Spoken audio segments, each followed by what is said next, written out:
팔복 시리즈 5번째 시간입니다. 오늘 7절에 나오는 긍휼히 여기는 자는 복이 있나니, 저희가 그들이 긍휼히 여김을 받을 것이며, 이 말씀 함께 살펴보고 은혜를 나누겠습니다. 우리가 계속 이 팔복 말씀을 함께 보고 있죠. 우리가 지금 앞에 4가지의 복을 우리가 함께 살펴보았습니다. 어떤 복이었나, 우리 다시 한번 우리 말씀을 읽으면서 또 암송하면서 이 팔복을 더 살펴보기 원합니다. 우리 3절부터 다시 한번 읽어볼까요? 시작. 심령이 가난한 자는 복이 있나니 천국이 그들의 것이며, 애통하는 자는 복이 있나니 그들이 위로를 받을 것이며, 온유한 자는 복이 있나니 그들이 땅을 기업으로 받을 것이며, 의에 줄이고 목마른 자는 복이 있나니 그들이 배부를 것이며. 아멘. 우리가 앞에 4가지 복을 그렇게 우리가 살펴보았는데요, 쉽게 외우는 방법이 있습니다. 한번 따라해 보세요.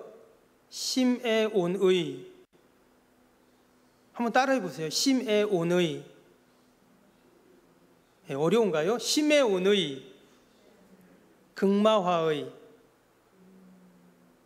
첫 자만 딴 거예요. 딴 게 아니라 심에 온의, 극마화의, 이렇게 해서 첫 자를 딱 우리가 기억하고 있으면 금방 외우죠. 해볼까요? 심에 온의, 극마화의. 그래서 처음에 심령이 가난한 자는 천국이 그들의 것, 심에 애통하는 자는 위로를 받고, 심에 온유한 자는 땅을 기업으로 받고, 의에 줄이고 목마른 자는 배부를 것이며, 그 다음에 극마화의, 긍휼히 여긴 자는 긍휼히 여김을 받고, 이렇게 계속 이어지니까 이 첫 자만 딱 따가지고 외우시면 됩니다. 심에 온의, 극마화의. 오늘 이제 7절인데요, 5번째 복인데, 이 오늘 5번째 복은요, 앞에 나왔던 첫째, 둘째, 셋째, 넷째 복하고 조금 다릅니다. 뭐가 다르냐면, 앞에 나왔던 4가지의 복은 이 태도와 마음의 상태의 복이라고 한다면, 이제 이 5번째 복부터는 뭔가 좀 행동으로 이렇게 옮겨지는 복이라고 말할 수가 있어요. 여러분, 심령이 가난하다, 이 마음의 상태잖아요. 또 온유하다, 마음의 모습이고, 또 애통한다, 그리고 또 의를 위해서 내가 의에 줄인다, 다 이게 마음과 이 상태와 관련이 있는 그런 모습인데요. 근데 여러분, 긍휼히 여긴다, 또 그 이어지는 또 그 다음 복을 보면 마음을 청결케 한다, 또 화평하게 한다, 이게 다 행동으로 옮겨지는 거잖아요. 그래서 소위 말해서 앞에 4가지의 복은 빙의 복이라고 하면, 영어로 빙, 존재의 복이라고 한다면, 이 뒤에 5가지는 두잉의 복이다, 이렇게 이야기할 수가 있습니다.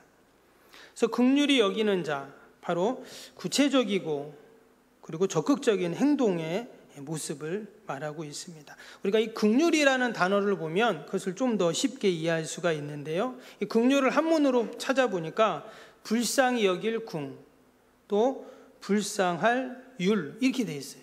그러니까 긍휼은 한마디로 불쌍히 여긴다, 이런 뜻이에요. 그래서 우리가 누군가를 보고 긍휼히 여긴다, 또 하나님 저를 긍휼히 여겨 주옵소서, 이 말은 불쌍히 여긴다, 이렇게 우리가 이해할 수가 있습니다. 이 성경에서 이 긍휼과 비슷한 단어가 있는데, 구약에 보면 헤세드라는 단어가 있습니다. 근데 이것은 긍휼이라는 단어로도 번역이 됐지만, 또는 사랑, 자비, 또 은혜, 용서, 인애, 이렇게 다양하게 이 헤세드라는 단어는 좀 번역이 됐죠.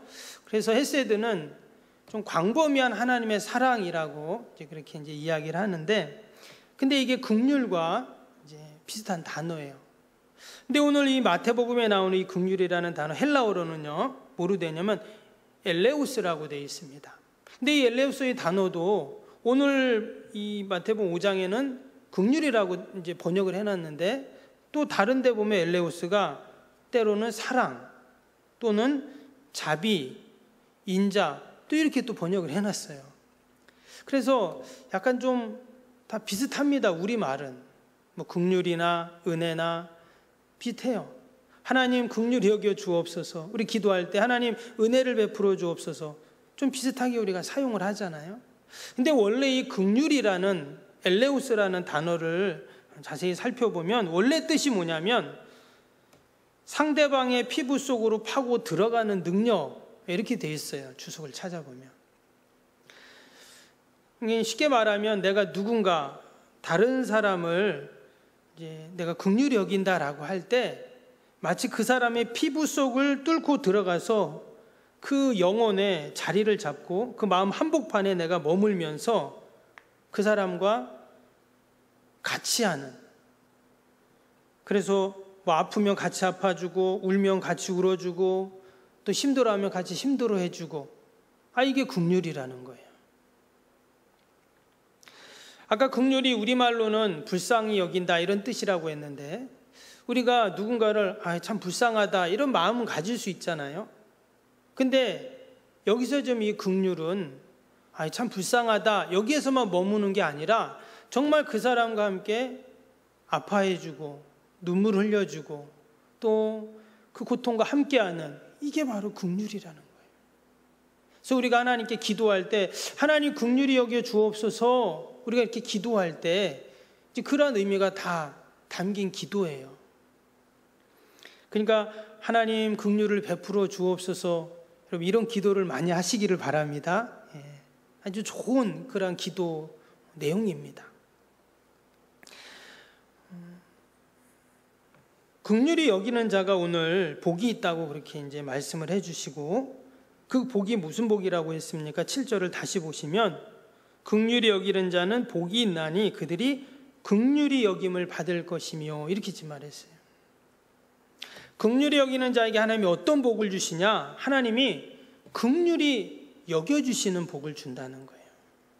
말씀드린 것처럼 내가 아파할 때 함께 아파하시고, 내가 힘들어할 때 함께 하시고, 내가 눈물을 흘릴 때 함께 눈물을 흘리시는 그러한 임마누엘의 복이 바로 이 긍휼히 여기는 자에게 주시는 그런 복이에요. 그럼 과연 이 긍휼히 여기는 자는 어떤 자인가? 우리가 그 복을 다 받아야 되잖아요. 내가 힘든데 나 혼자만 힘들어하는 것이 아니라 주님이 나와 함께 힘들어 하신다. 그럼 얼마나 위로가 되겠어요. 내가 울 수밖에 없는 상황인데 주님이 나를 대신해서 울어주세요. 이거 그보다 더 큰 은혜가 어디 있습니까? 근데 어떻게 하면 내가 그런 복을 받을 수 있는가? 긍휼히 여기는 자가 되면 그렇다는 거예요. 그럼 긍휼히 여긴다는 게 뭔가? 긍휼히 여긴 자는 다른 말로 하면 공감하는 자라는 뜻입니다.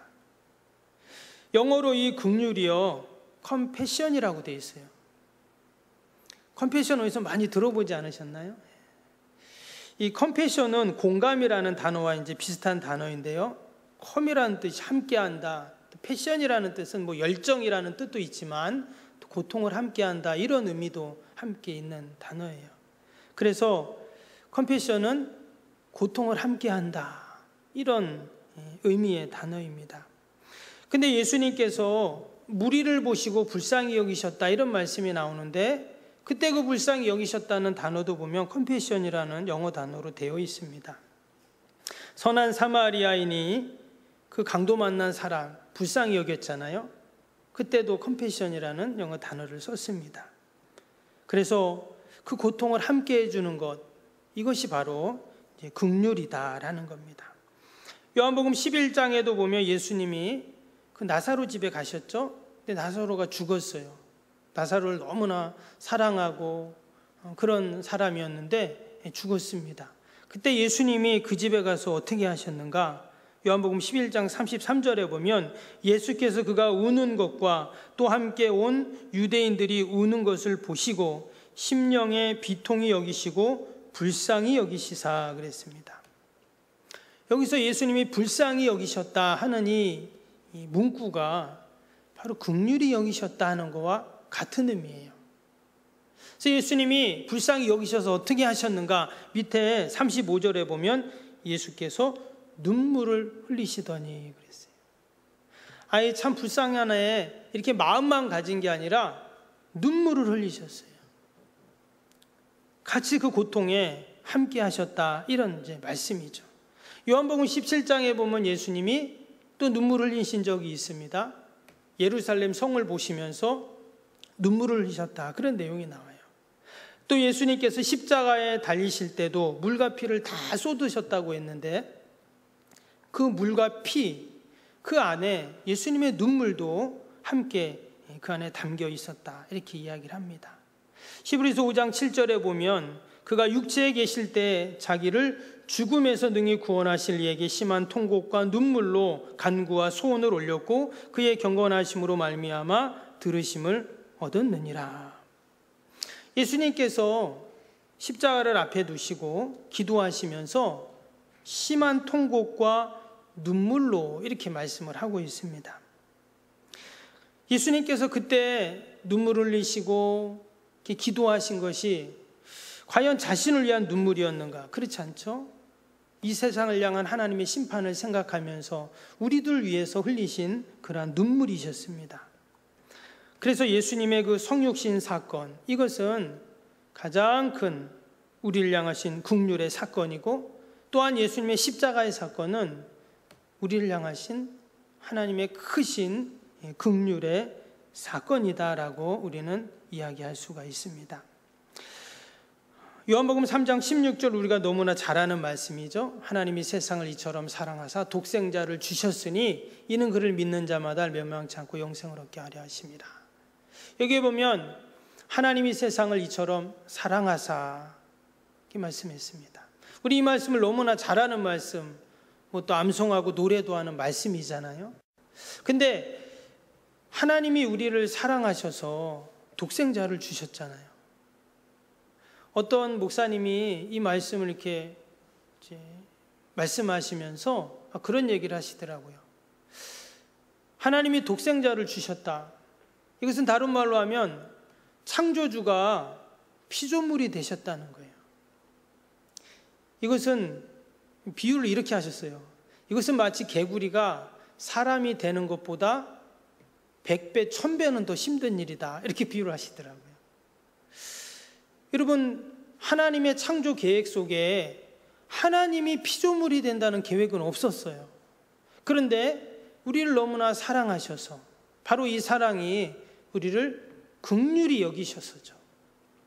죄로 말미암아 고통당하고 신음하고 그 죄에 눌려가지고 어찌할 줄 몰라 하는 그 모습을 불쌍히 여기셔서 긍휼히 여기셔서 사랑하셔서 독생자를 주셨죠. 바로 그 하나님이 직접 이 땅에 오신 것입니다. 이것이 바로 긍휼의 사건이에요.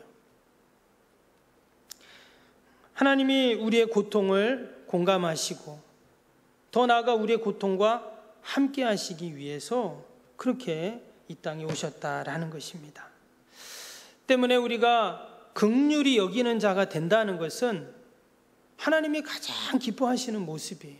지금 팔복이 쭉 나오지만 저는 이 팔복 중에서 이 5번째 복, 긍휼히 여기는 자가 되는 이 복이 가장 하나님이 기뻐하시는 복, 또 가장 하나님이 축복하시는 여러분 복인 줄로 믿습니다. 주님이, 하나님이 우리를 그렇게 긍휼히 여기셨던 것처럼 그리고 우리도 이 세상을 향해서 긍휼히 여기는 자가 되어야 할 줄로 믿습니다. 아멘. 여러분, 종종 이렇게 TV를 보면 그 유니세프나 월드비전 같은 데서 이렇게 후원하는 그 영상이 좀 나오잖아요. 그 뭐 아이들 나와가지고 막 전쟁과 뭐 가난 또 뭐 그 질병 이런 것 때문에 막 힘들어하는 아이들을 뭐 후원해 주십시다. 월 얼마씩 후원하면 됩니다. 여러분, 그 영상을 보면 어떤 마음이 드세요? 아, 참 너무 안타깝다. 참 불쌍하다. 이제 이런 마음이 들거든요. 근데 여러분, 긍휼히 여긴다는 것은 참 불쌍하다, 여기서 끝나는 것이 아니라 내가 거기서 한 발 더 나아가서 내가 적극적으로 행동으로 내가 그 불쌍을 표현할 수 있는, 실천할 수 있는 게 바로 긍휼입니다.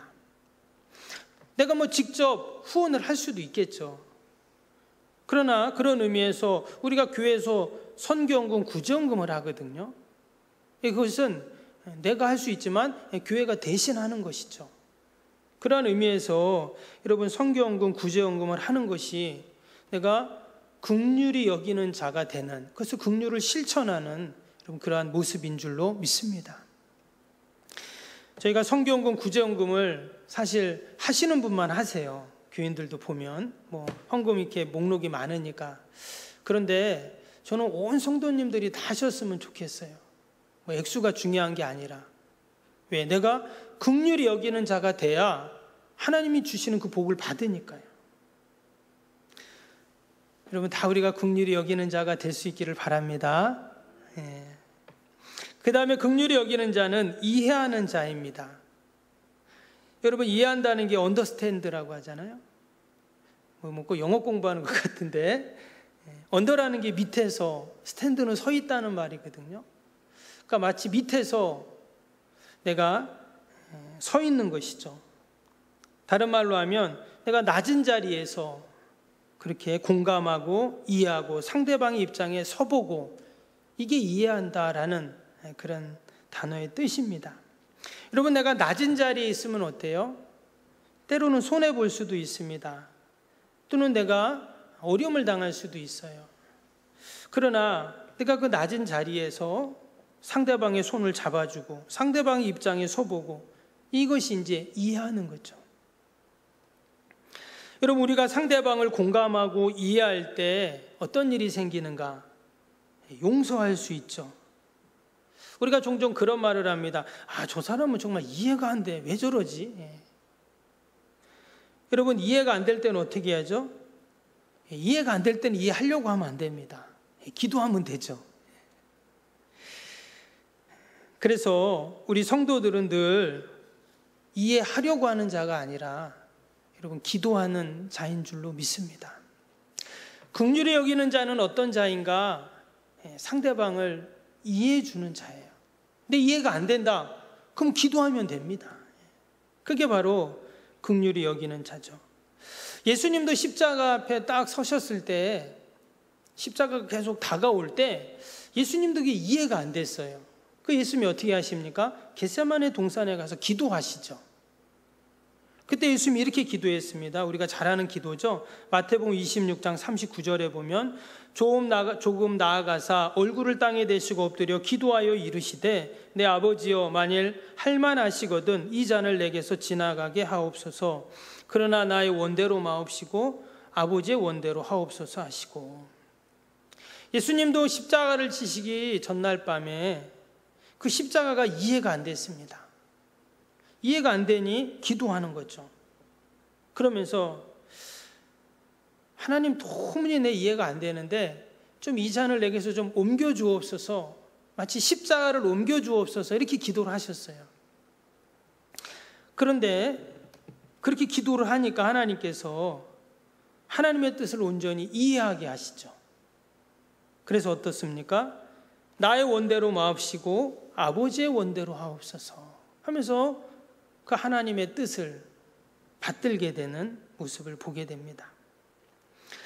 여러분, 긍휼히 여기는 자는 이처럼 상대방의 자리에서 이해하고, 또한 이해가 안 되면 기도하는 자입니다.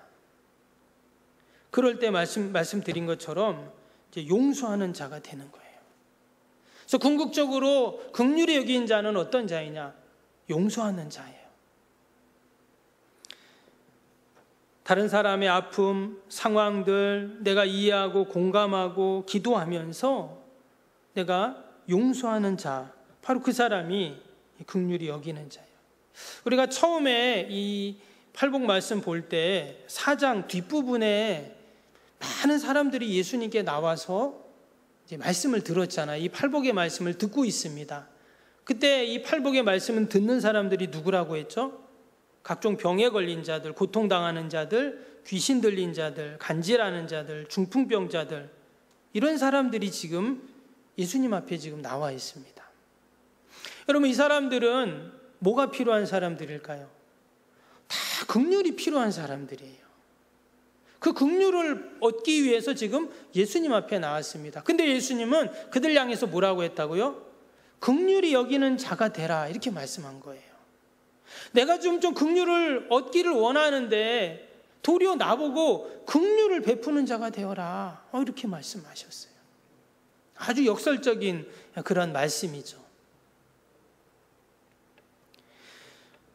아마 그들은 자신의 질병과 또 삶의 고통의 상황들, 현상들을 보면서 불평할 수 있었을 거예요. 낙심할 수 있고 원망할 수 있었어요. 왜? 지금 힘들잖아요. 귀신 들렸죠, 병 걸렸죠, 또 중풍 간질하죠. 얼마나 힘듭니까? 오죽하면 지금 예수님 앞에 나왔겠어요. 그런데 하나님의 긍휼을 받는 방법이 뭐냐? 긍휼을 베푸는 거라는 거예요. 용서하는 거라고. 이해하고 다른 사람의 아픔도, 나도 아프지만 다른 사람의 아픔도 좀 이해해주는 그런 사람이 되라, 이렇게 지금 예수님께서 말씀을 하고 있습니다. 그리고 예수님께서 그 팔복을 완성하신 게 뭐냐? 바로 십자가 사건이에요. 예수님은 긍휼히 여기는 자가 되라, 이렇게만 말씀하지 않으시고 긍휼히 여기는 자셨죠. 그 증거가 바로 십자가였습니다. 여러분, 십자가는 어떤 사건입니까? 용서의 사건이잖아요. 사랑의 사건, 긍휼히 여기시는 사건이었습니다. 골로새 1장 20절 22절 한번 제가 읽어드리면, 그의 십자가의 피로 화평을 이루사 만물 곧 땅에 있는 것들이나 하늘에 있는 것들이 그로 말미암아 자기와 화목하게 되기를 기뻐하심이라. 전에 악한 행실로 멀리 떠나 마음으로 원수가 되었던 너희를 이제는 그의 육체의 죽음으로 말미암아 화목하게 하사 너희를 거룩하고 흠없고 책망할 것이 없는 자로 그 앞에 세우고자 하셨으니. 예수님이 그 육체로 십자가에 달리심으로 하나님과 내가 화목하게 해주셨다, 이렇게 말씀합니다. 여러분, 우리가 십자가를 생각할 때 가장 먼저 떠오르는 건 용서잖아요. 내가 누군가를 용서해야 되는데 용서가 안 될 때, 내가 누군가를 긍휼히 여겨야 되는데 그 긍휼히 여김이 안 될 때, 우리는 주님의 십자가를 바라보면 됩니다. 그럴 때 하나님께서 우리에게 주시는 여러분 그 긍휼의 풍성함이 넘치게 될 줄로 믿습니다. 분명히 오늘 말씀에 긍휼히 여기는 자가 복이 있다고 분명히 말씀하셨습니다. 여러분, 우리가 누군가를 용서하지 못한다면, 누군가를 긍휼히 여기지 못한다면 그 복은 없는 거예요. 그럼 나만 손해잖아요. 하나님이 복을 주신다고 지금 정말 복을 한 보따리 준비해 갖고 계신데, 내가 긍휼히 여기는 자가 되면 그 복을 다 내가 받는데, 나는 용서할 수 없어요, 나는 긍휼히 여길 수 없어요. 그럼 그 복은 누구께 됩니까? 누군가의 것이 되겠죠. 내 것은 아닙니다. 어찌 보면 이건 너무나 단순한 진리예요. 긍휼히 여기는 자는 긍휼히 여김을 받는다. 근데 실제로 여러분, 이 다섯 번째 복인 긍휼히 여기는 자는 자가 된다는 것은 얼마나 어려운지 몰라요. 내가 다른 사람을 이해하는 것, 또 내가 동감하는 것, 용서하는 것, 사실 너무나 힘들죠. 그러나 분명 우리 주님께서는 긍휼히 여기는 자가 복이 있다, 이렇게 지금 말씀하고 계십니다. 사실 우리는 이미 주님께 다 긍휼을 받은 자들이에요. 우리가 긍휼히 여기는 자가 되어야 너 긍휼히 여김을 받을 거야, 이렇게 말씀하셨는데, 희한한 것은요, 이미 우리는 다 긍휼히 여김을 받았습니다. 할렐루야. 내가 긍휼히 여김을 받지 않았다면 우린 이 자리에 있을 수 없어요. 어떻게 이 자리에 있습니까? 이 거룩한 예배의 자리, 주님의 임재 장소에 우리가 있을 수가 없죠.